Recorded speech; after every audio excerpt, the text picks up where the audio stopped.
Poland, September 1939.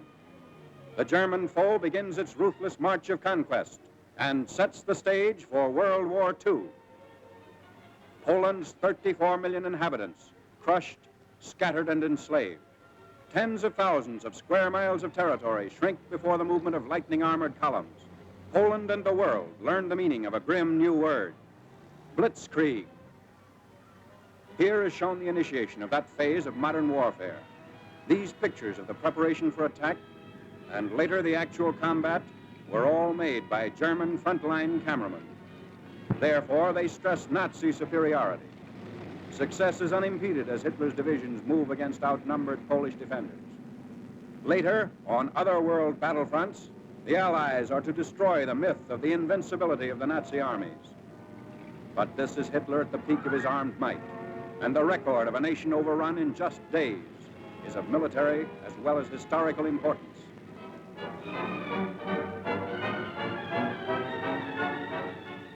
The spark is set off in the free city of Danzig. Nazi secret agents had long plotted the revolt against law and order. Germany called it liberation. The world knew that Danzig represented the ignition of the European powder keg, the excuse for Hitler's hordes to begin their destructive campaign of conquest. Here is the historic last stand of Danzig's loyal defenders. They're entrenched in the city's post office and under repeated fire of Nazi-trained militiamen.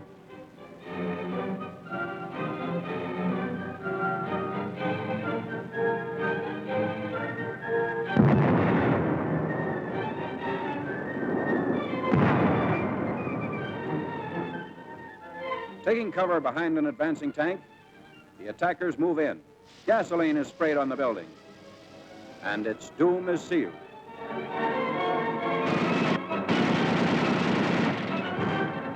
On September 1st, Danzig is incorporated into the Reich, and all Europe is aflame. World War II is a reality.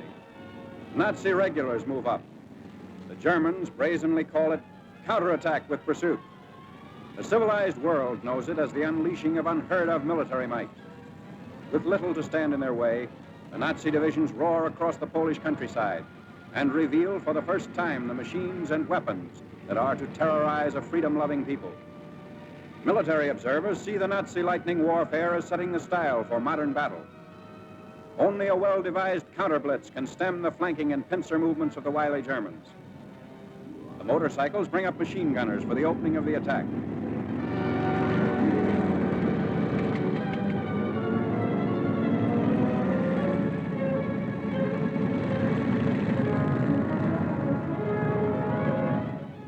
Camouflage is used to best advantage.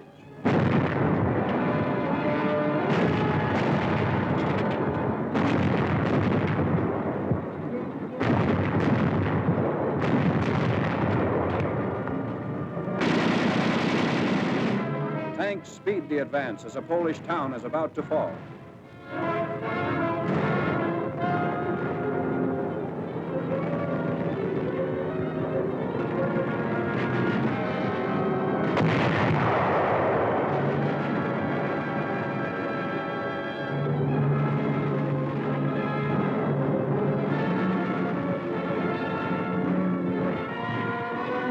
Before the day is out, the Nazis have occupied the town, which is still burning and in complete ruins.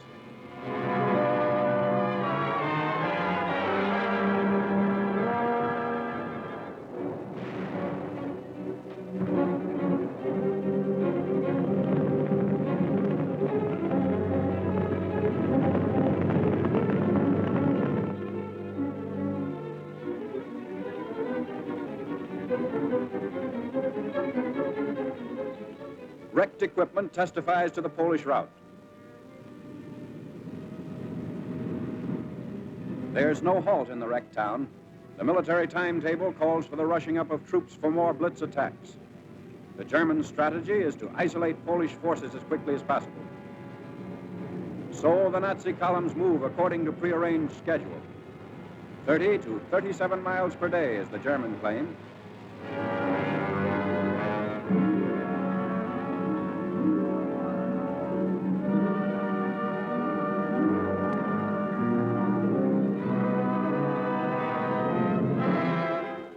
A strategic bridge across the Vistula River has been blown up by retreating Polish soldiers.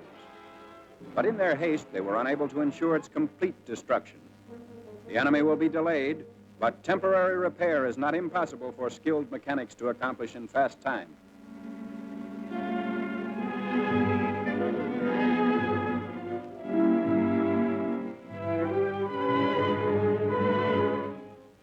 A German sapper detachment sent ahead of the fighting unit goes to work. These men are trained to construct emergency roads as well as bridges.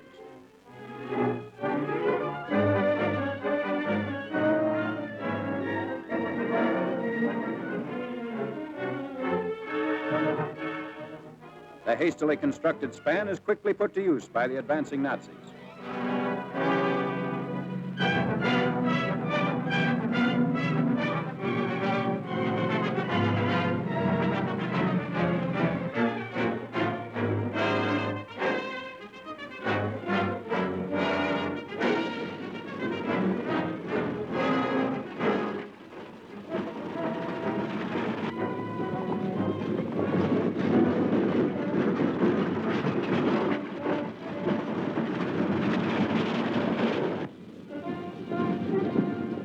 Many units don't even wait for the repairs. When bridges are scarce, shallow waters are forded.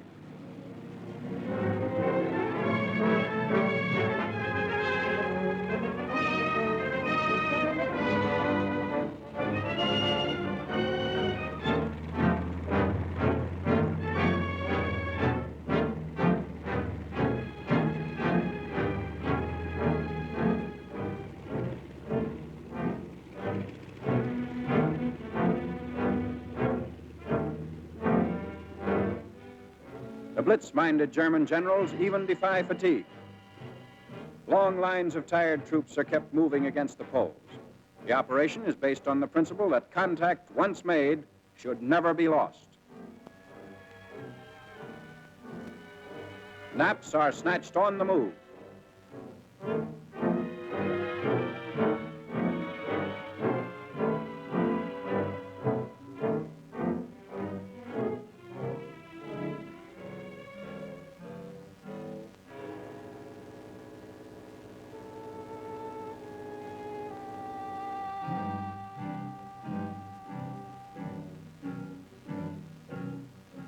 Complete halt comes only during the lull between battle movements.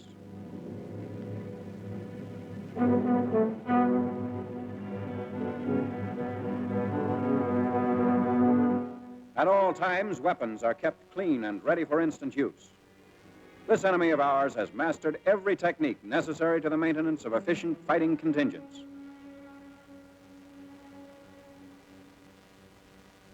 The Polish harbor of Gdynia.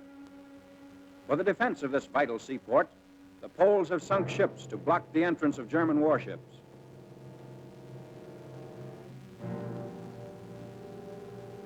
The Nazis direct their fire across the harbor. Military and naval forces are cooperating to bring about complete destruction of Polish defense installations.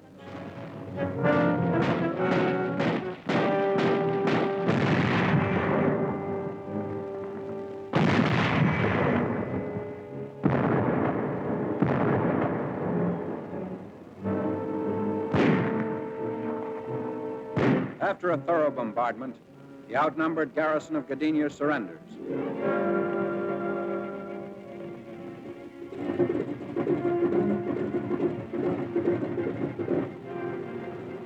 The Nazi air arm plays a major role in the wanton destruction of Polish territory. The method is now a familiar one. First reconnaissance planes go aloft to secure valuable photographic data. The aerial pictures will show the movement and position of Polish troops, and also the undefended sectors that will supply easy targets for Nazi bombs.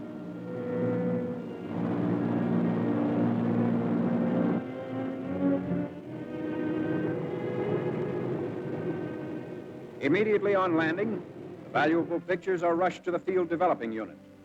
Germans have stated that information thus revealed has formed the base for much of their decisive military operations in Poland.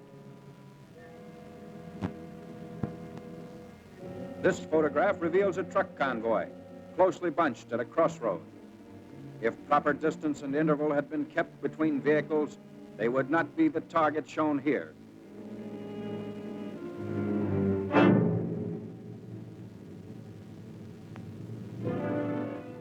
ground and Air Force raids are worked out with greater unity through the use of the aerial photographs.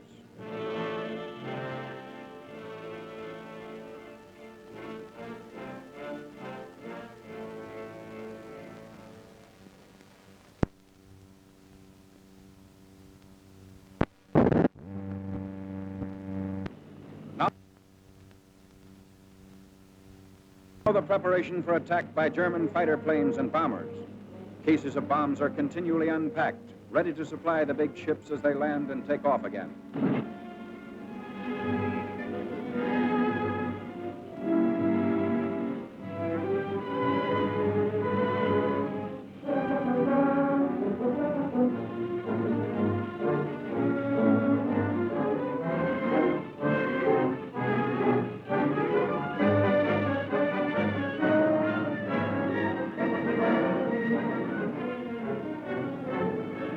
Wave after wave of destructive aircraft leaves the field. They are assigned to swarm ahead of the land armies and destroy complete fortifications, batteries, marching troops, railway junctions, and important highway links.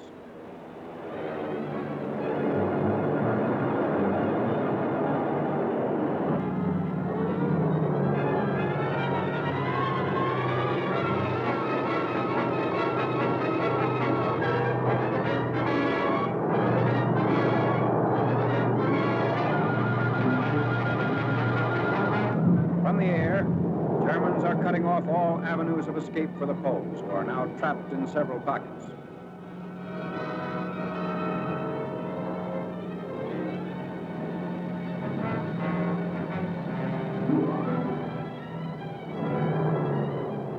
A Stuka dive bomber attacks an important railway junction. He swoops down thousands of feet before releasing his bombs.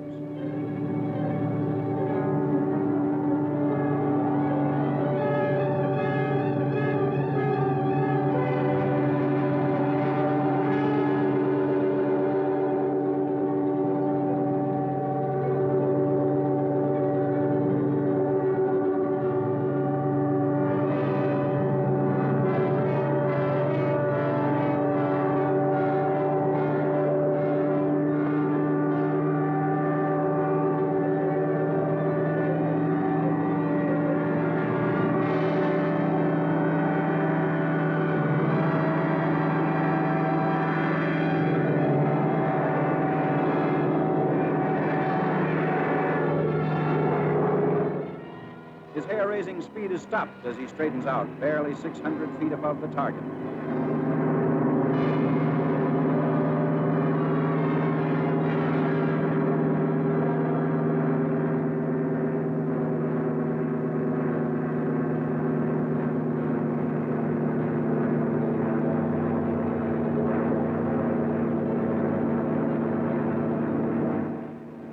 Polish anti-aircraft fire is not sufficient to hold off this winged enemy. An awful panorama of ruin spreads out below. Bridges and communications have been destroyed. The railroad at this point has been rendered useless.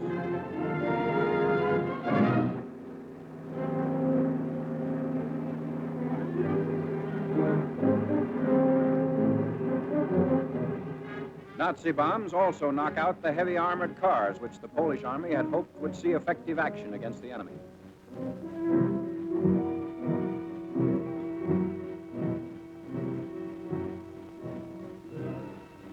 The siege of Warsaw. The big attack begins 31 miles outside the capital. Shells are dropped into Warsaw without let-up as day by day the Nazis forge a tighter ring of steel around the almost helpless city.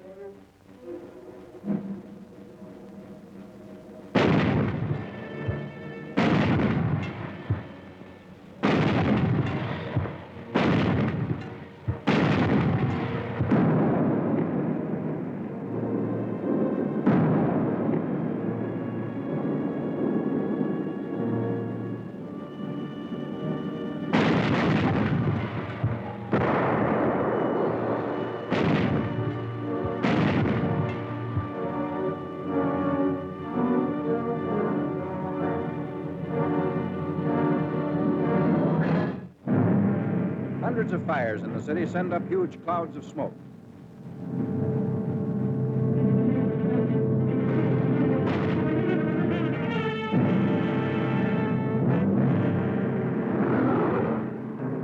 Warsaw is lost. The vicious Nazi attack has left the city in ruins. The Blitzkrieg has won the first round. In less than 30 days, Poland has fallen. Warsaw's final surrender comes on September 27th.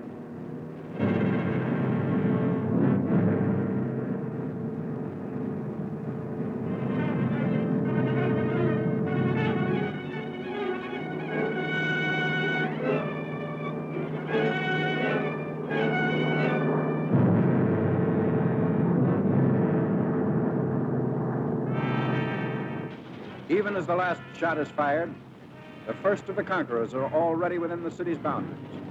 Here again, the wreckage testifies to the fury of the Nazi assault.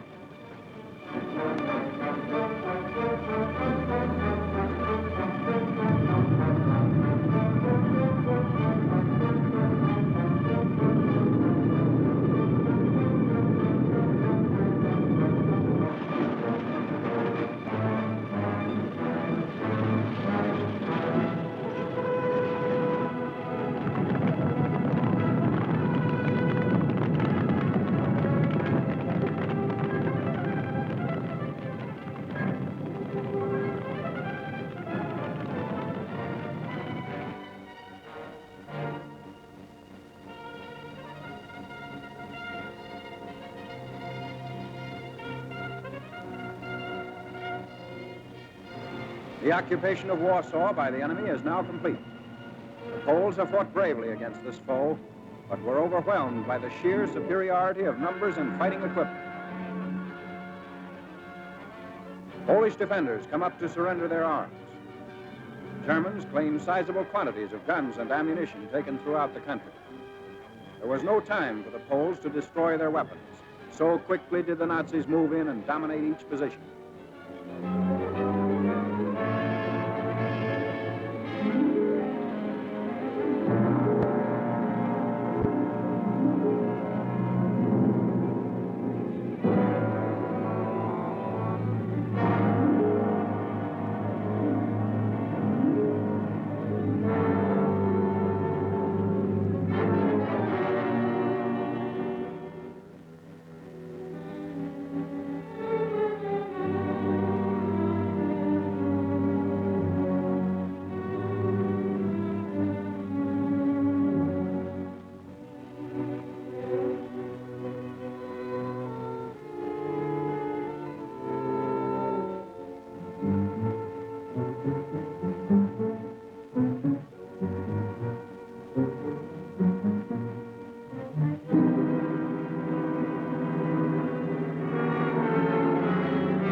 Polish prisoners in long line.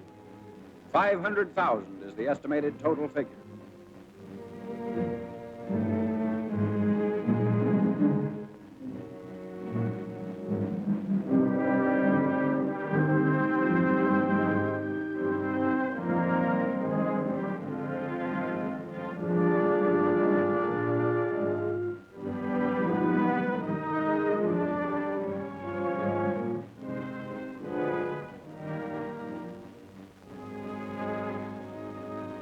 This was the challenge of conquest Hitler hurled at the universe.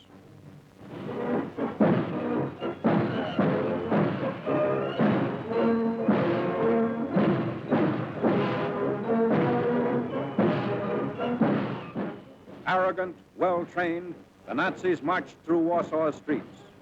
The world was permitted to view this display of military pomp and expected to bow before Germany's might. But the events of years following Poland's setback were to tell another story. The Allies are fighting to prove that these goose-stepping legions are not supermen, that the events of September 1939 shall never happen again.